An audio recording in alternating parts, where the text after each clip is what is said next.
Hi, I'm Judy Vitale with ReadTheStars.com.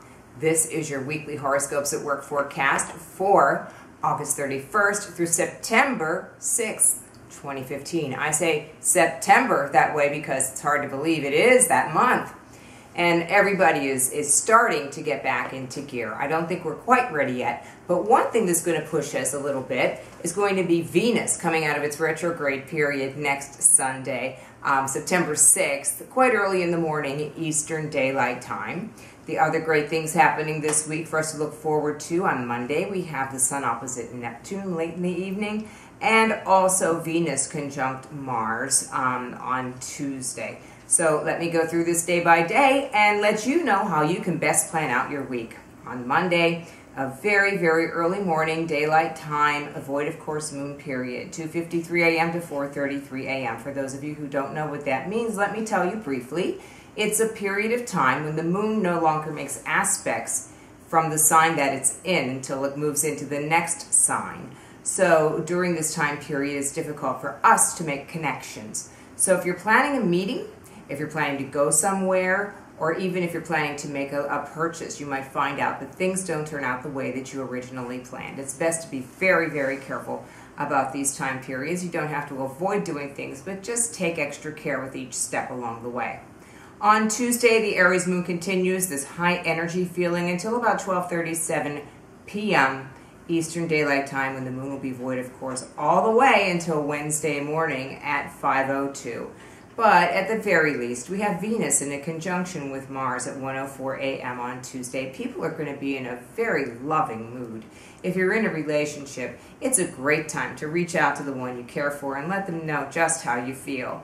And if you're trying to look for a relationship, it's a good time for that as well. And even if you're just friends with someone, just say, gee, I'm really glad that you're my friend. And the Venus and Leo feeling is one of just being very expressive and speaking from the heart. It's just so important. Alrighty, so then on Wednesday, we'll have a Taurus moon after 5:02 a.m. Eastern Daylight Time. The Taurus moon makes people a little bit more focused, gives us the ability to stick to what we start, which is fantastic. But the negative about this is if you need to ask someone for something, to yield or to give in on something, this is not the best time to come across with that request because people want to keep the status quo. So I would say wait until you get to Friday before you make any big requests from people. Thursday, same deal. Taurus moon, finish something that you started so that you can start something new when the fresh energy that will be bringing the fall in will come into play. On Friday, we'll have a short void, of course, moon period from 6:20 a.m. to 7:48 a.m., after which the moon will go into Gemini. So that'll be really nice. And Gemini moon means that people like to communicate, talk. It's the Gemini, in terms of the calendar, is the time of year when pollination takes place. So, the Gemini feeling is one of taking information from one place and bringing it to another, planting the seed, seeing how it grows. So that's really cool. It's a great day for communication, putting out announcements, that sort of thing.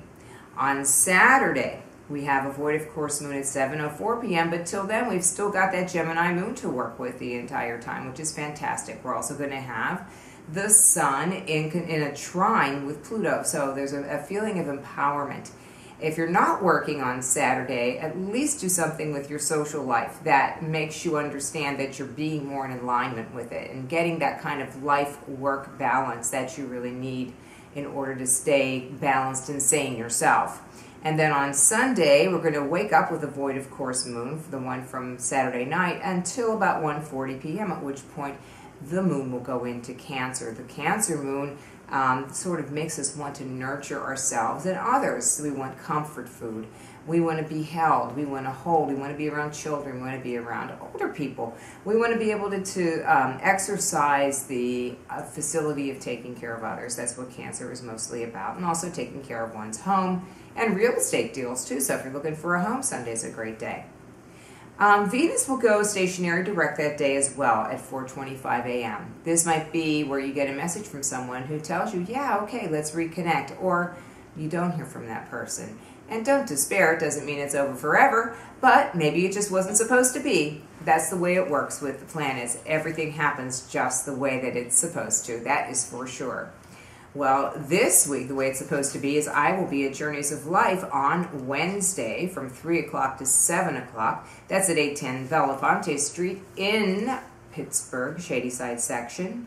412-681-8755 is the number if you wish to call and make a reservation in advance. I would advise that you do so. But if you want to stop by, you can do that too. I'll be there and be able to give you some more insight. When you get an astrology reading from someone like me, you really understand your personal path in life. And that's why it's so important to get it done by someone who really knows how to do it rather than relying on written reports or stuff that you read on the internet. The other thing I would like to invite you to do is contact me for a private video reading if you want just a taste of what astrology can do. I will make a 5 to 7 minute video for $19.95. You pay with PayPal. Just contact me on the website or just with my email, and I will send you a request for $19.95. You will send me your birth date, time, and place if you have it. And I will record that reading for you and post it in a place where the only two people who can see it are you and me. So with that, I invite you to please get ready for the start of fall by opening up your insights and learning more about astrology and how it can help you in your life. Again, you can reach me at Judy, Judi, at readthestars.com.